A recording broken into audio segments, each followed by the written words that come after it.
So good morning. Thanks for making the time to join us for today's webinar.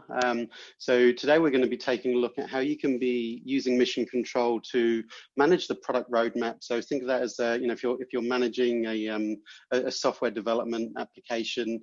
So if you've got a long-term roadmap to manage and the regular release cycles, we're going to be taking a look at all of the key features that we have in mission control that can help you support that process.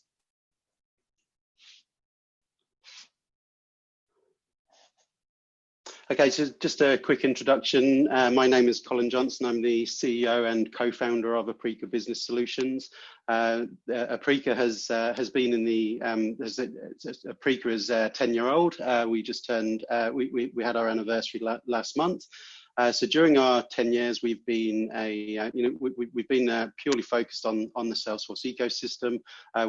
During that time, we've been a consulting partner. We've also been a PDO partner, helping other organizations build their applications on the platform.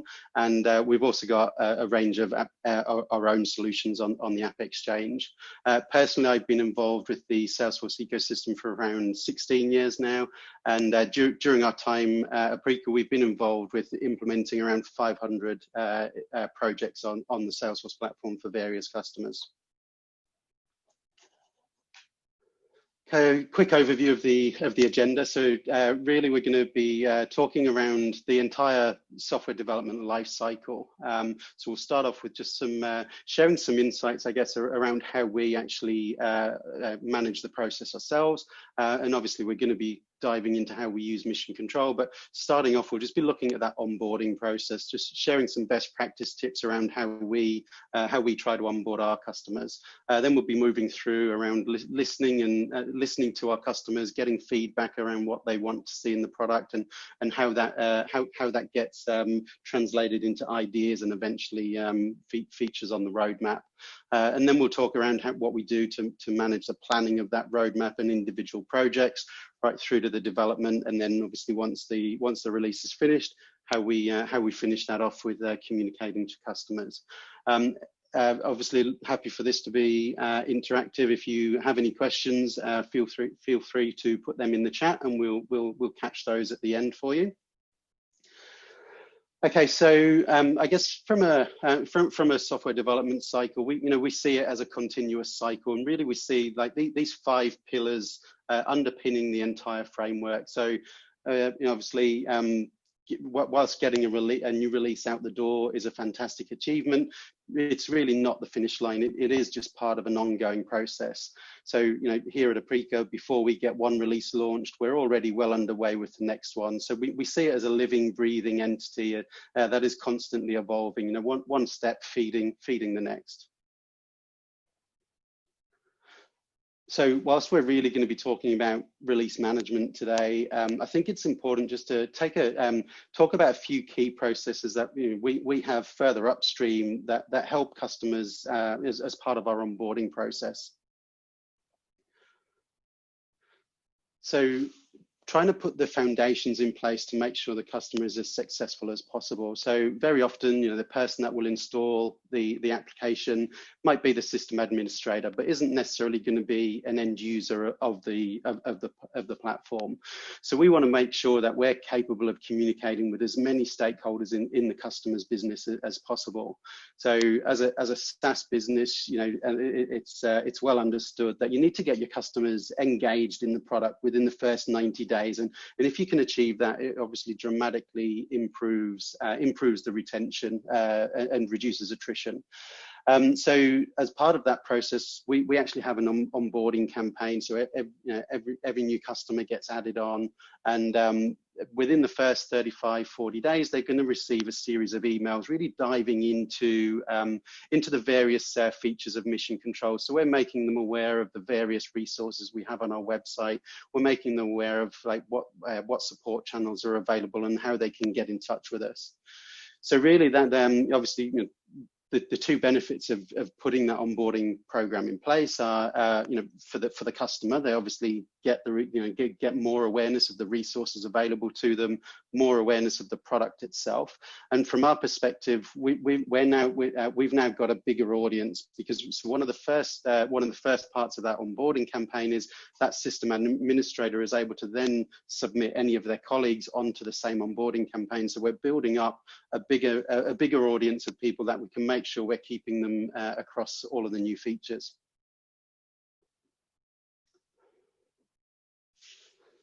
So you certainly know you're building a successful product when when you've got your customers contributing to the ideas on the product roadmap.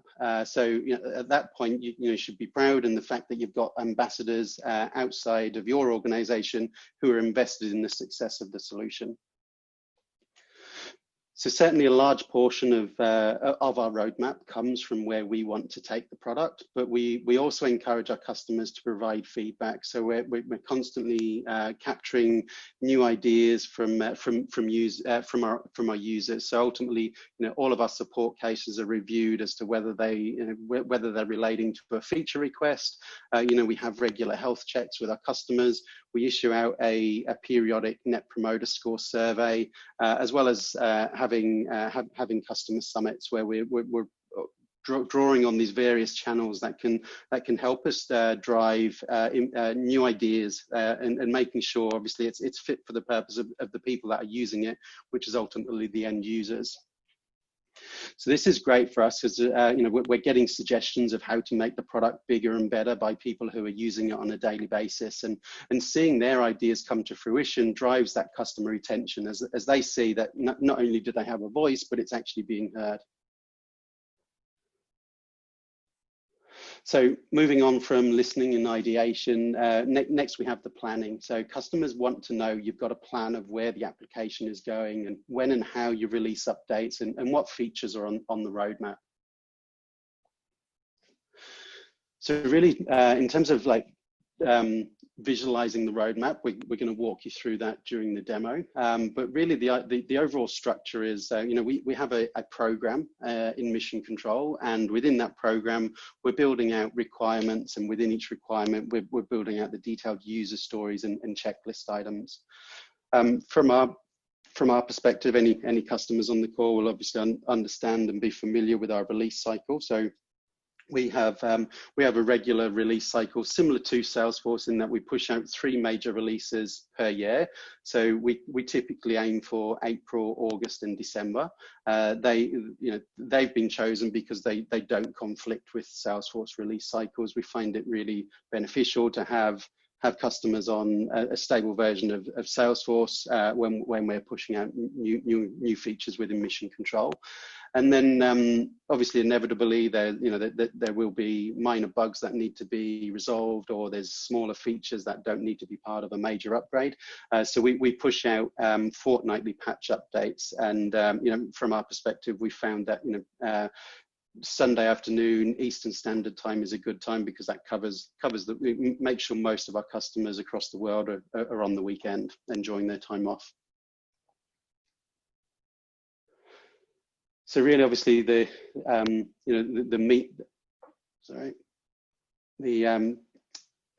development aspect of the project is where where the core part gets done. So this is where it starts coming to life.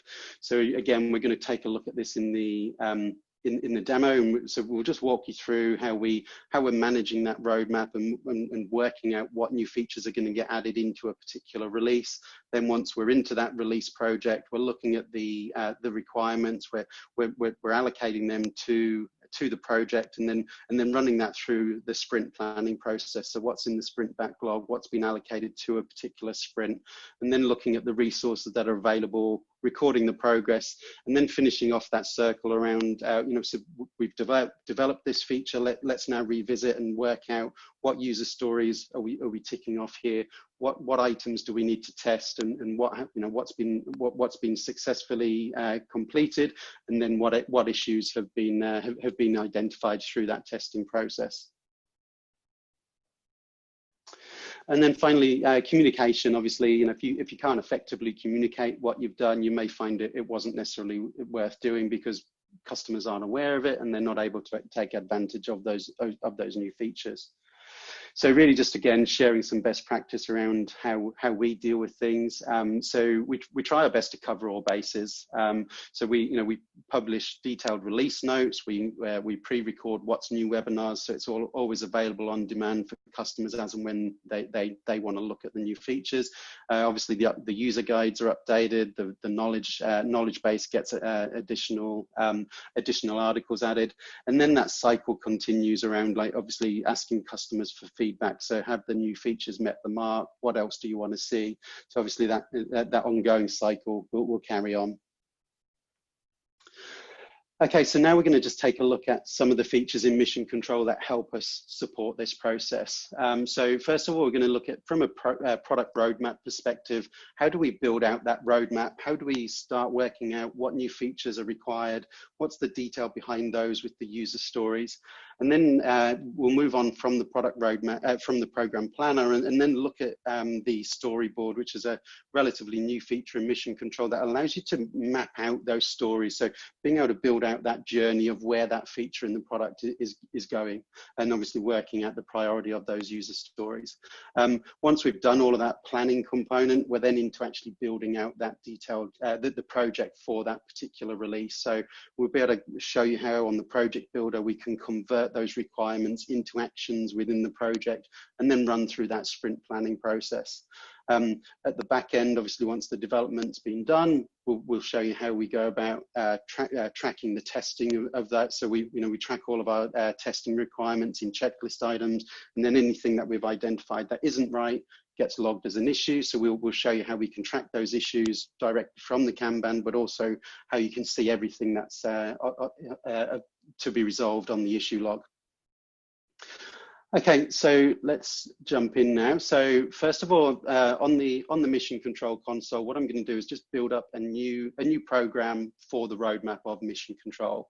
So I do that from the Launchpad. Just click on New Program. So this is going to give me the ability to just create that high-level program record.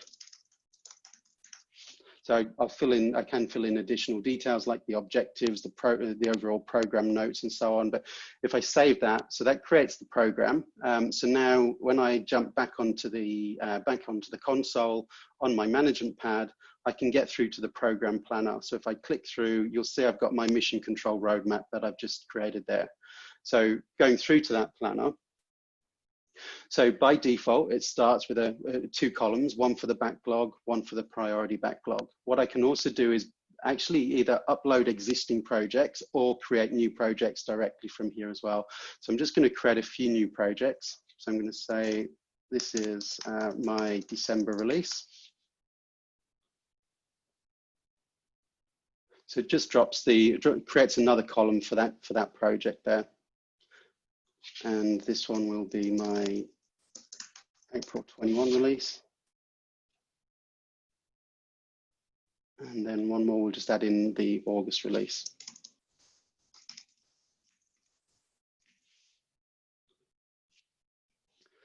So from here now, I've got an idea of what my upcoming projects are going to look like. So I'm starting to build out the high level requirements. So I can add them into any column here, but let's say I'm starting off in the backlog. So what do we want to see in the product? So I'm going to put in a requirement for a Kanban board. So that creates the card which represents the requirement. We might also want a timesheet. We might also need an issue log. I might know that as part of the August release, I definitely need to have my Gantt chart. Now I know it's going to be some features in the Gantt chart, but I'm going to call this V1 because I know I'm going to have some additional user stories that I need to deliver in the next release. So I'll create a requirement in both of these options, in these projects.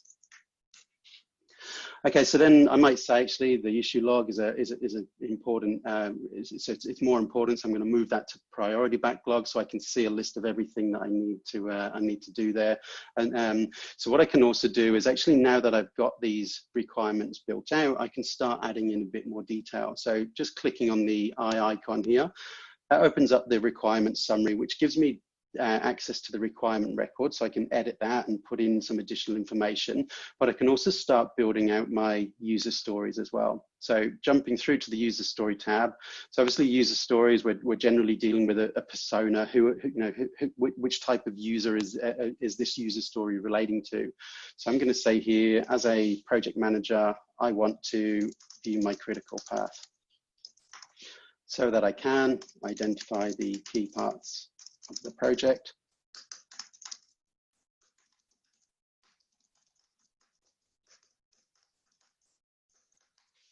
So then you can also add in acceptance criteria as well. So if I could say ability to identify dependencies. And then you can put in an effort. So I'm going to say I expect that to be an effort of 3. So you can add in additional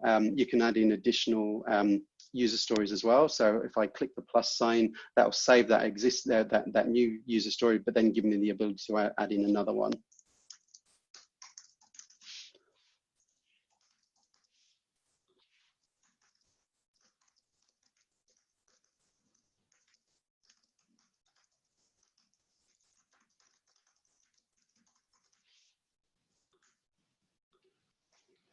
So obviously I'm able to build up those user stories from here. What I can also do is build out my checklist items. So again, putting in the context of building new features within a product, what we're using these checklist items for is to identify the scenarios that we're going to be testing in order to make sure that the acceptance criteria of that user story has been met. So in context of those baselines, I'm going to say I want to make sure I can toggle the baseline dates on. And then I can identify which of my user stories that relates to. And again, I can just keep adding, in and building up my, my checklist items.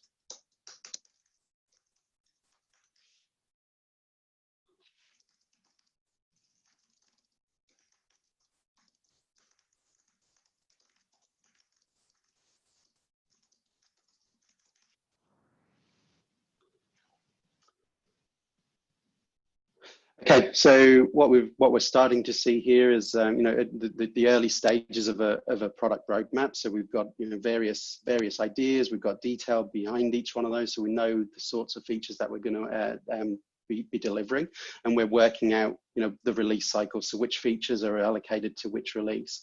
So I'm just going to jump over to another tab that I've got open where I've already got a pre-built program here. So similar concept, it's a roadmap for mission control, and you'll see that it's got a number of additional requirements. So I can start to say, actually, action splitter that we've just had a discussion, the meeting manager has moved up the priority list. So what I need to do is get that delivered as part of that release, which means we're probably going to have to push that action splitter back to the subsequent release. So I'm just going to open up so obviously you'll see that I've got various Gantt chart requirements here, and I'm working out which user stories are being delivered as part of which requirement. So now if I click into that, so again, I can put in details, but if I click through, I'm already seeing the various user stories. I'm already seeing the actual detail of those checklist items as well. So obviously you can add in as many projects as you want, and just keep working through the the evolution of the requirements and user stories. So now what we can do is actually jump over and take a look at our storyboard. So the storyboard really just gives us that granular detail to determine the priority of the user stories. So I'm going to just go into my mission control roadmap program. So if I load the storyboard, so there's a few options. I need to apply some filters here because obviously there could be many different user stories displayed. A few options. What I might want to do is actually just look at any requirement and user stories that are going to be as part of that mission control release number 1. So I can see here, I've got a requirement for the issue log. I can see the user stories. I've got that Gantt chart V1 and the user stories that we're delivering and the Kanban and so on. What I'm going to do here is just actually switch over, and rather than looking at one individual project, I'm going to look at everything relating to my Gantt chart. So I'm going to say, right, I want to see what user stories have we got planned, and what sort of release cycle have we got them on. So I'm just searching on a keyword within the requirement name. So now it's pulling up multiple different requirements, and I can see the user stories that we've got there. So I'm just going to jump in and look at this one in a bit more detail. So if I click through onto the eye icon, I can see there that I've got detail to where I can edit or delete if it's no longer required. I can put in some additional information at that user story level. Also got the ability to collaborate right in context of that individual record, so we can be collaborating as a team in context of the user story or the overriding requirement. What I can also get access to here is those checklist items. So if I click into there, I could be building out additional checklists here and also accessing the existing ones that we've already created. So what I can also do is actually build out new requirements and user stories directly from here. So let's say I know I need another requirement on there that's going to get factored into another project at some point. So I'm just going to add in a new requirement. So it's obviously part of my MC roadmap project, and put in whether I've got a requirement. I can put in any of the details around requirements, pain points, and so on. So if I save that, so that now gets added in, and I can see that that's another requirement that's been added into the backlog. So what I can also do is actually start adding in user stories from here as well.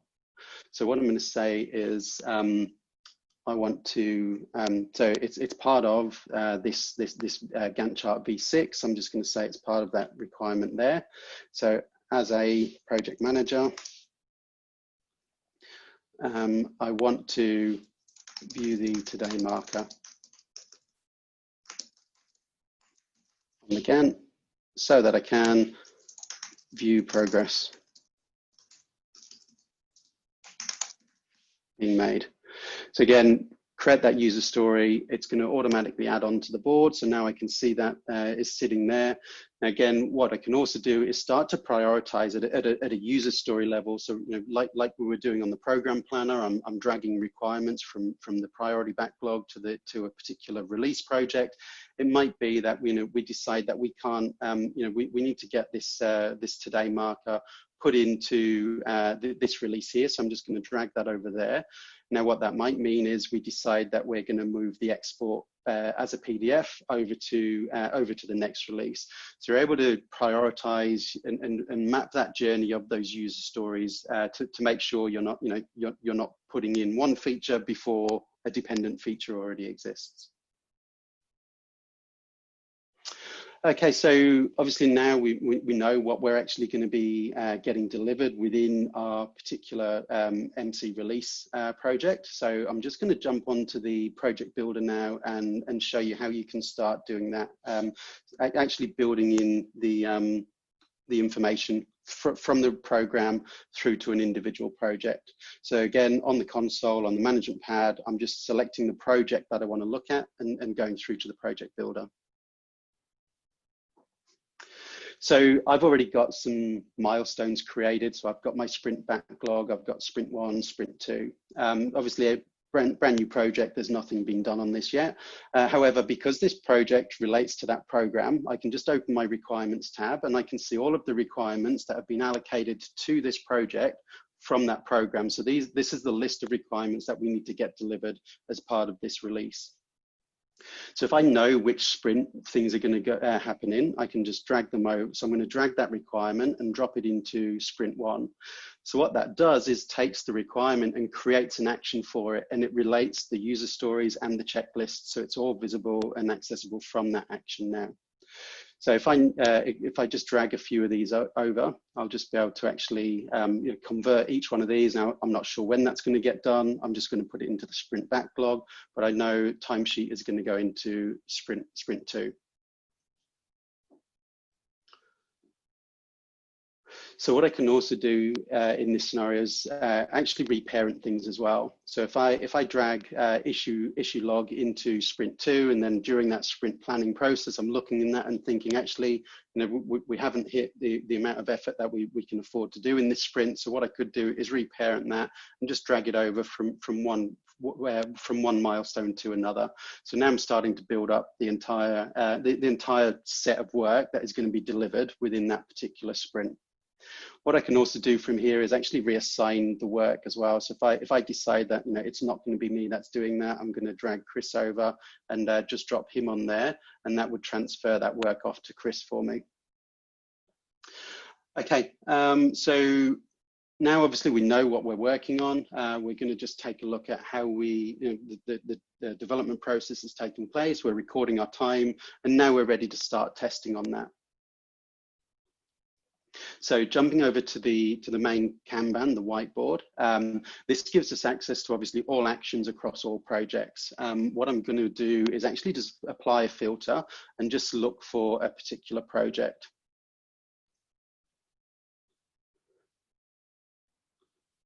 So apply that filter. I'm now just looking at actions within my mission control release project.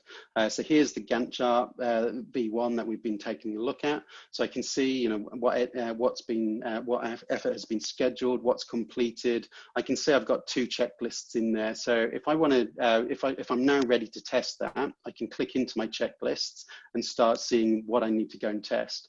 So if I'm off testing these requirement these checklist items against the new feature that's been developed, and I can tick them off and say, yes, that one's been done now. However, if I've found an issue with this one, rather than ticking this off, what I can now do is actually access the issue manager here.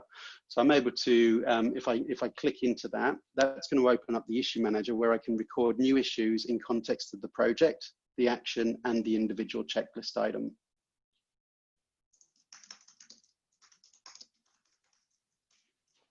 So just adding it in there quickly, and then what I can do is actually just double click onto that and then start adding in a bit more detail. So my colleagues can, I'm providing them with the information that they need in order to be able to go and replicate that and resolve it.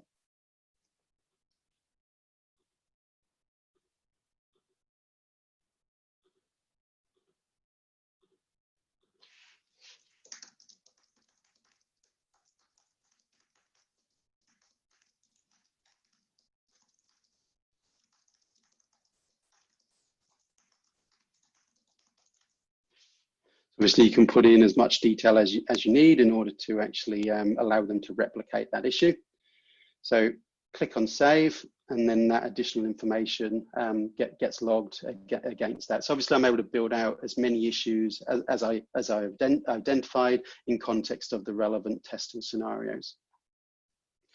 So going back onto my whiteboard. So now what we can do is actually jump over to our issue log, and so rather than having to imagine you're finding issues across all of these different actions, you might want to just take a holistic view around what what you've actually got to resolve before the entire release is finalized. So just jumping over onto the project overview page. So obviously I can see all of the work that we're doing through the various sprints, but I'm just going to click onto the issue log. So this gives me access to some summary charts, so I can see how many bugs we've got, what general issues have we got, what status is everything at, what priority are they, and impact. So then if I scroll down, I'm able to see all of those issues. So there's our baselines remaining visible. Now I can click on that. I can get through to the detail of that record over here. So if I scroll down, I can see, where are we at with that one. If I need to go back and forth with colleagues, I can collaborate using chatter directly in context of that issue as well. And obviously, once the issue is resolved, we can just tick that off, and that will update all of the charts for us. So ultimately, what we're able to do there is, just to summarize everything we've covered off, we've built out the overall high-level product roadmap on the program planner, building out those requirements and starting to document those detailed user stories, working out priorities on the storyboard, and then through that project builder, we've been able to build out the entire project plan and work out what's going to be allocated to each individual sprint. And then obviously through the checklists in the issue manager, we're working through the testing scenarios and resolving any issues prior to actually having the entire package ready for release. So with that said, I'd like to thank you for your time and open up to any questions you may have. So feel free to put that into the chat window if you've got any questions.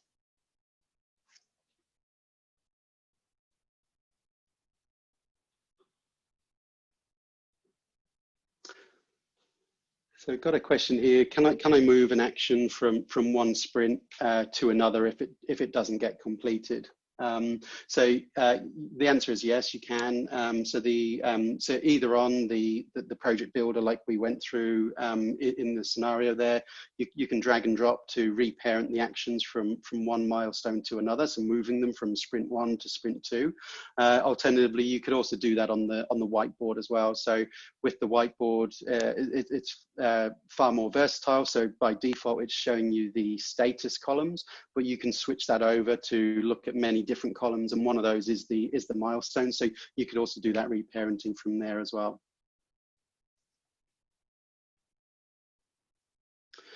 So a follow-on question, what happens if I've already completed some work on that action within the initial sprint? So I think with that, in that situation, what I would recommend you do is look to use the action splitter. So that's a feature that's available from the project overview, and it lets you split the action into 2 separate records, giving you the ability to leave all of your completed checklists and your time logs against the time logs that you've already done against the original action, and transfer any outstanding hours and any outstanding checklist items to the new action.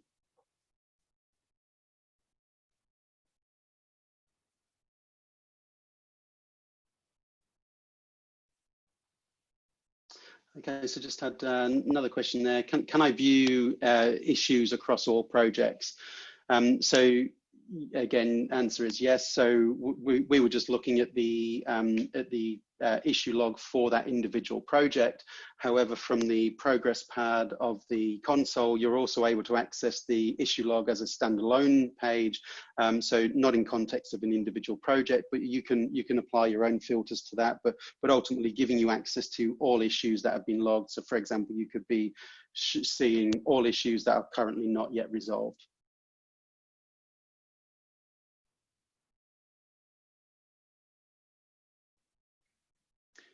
Okay, looks like there's no further questions. So again, thank you for your time. Hope you found it useful, and any questions, please feel free to get in touch. Thanks and have a great day.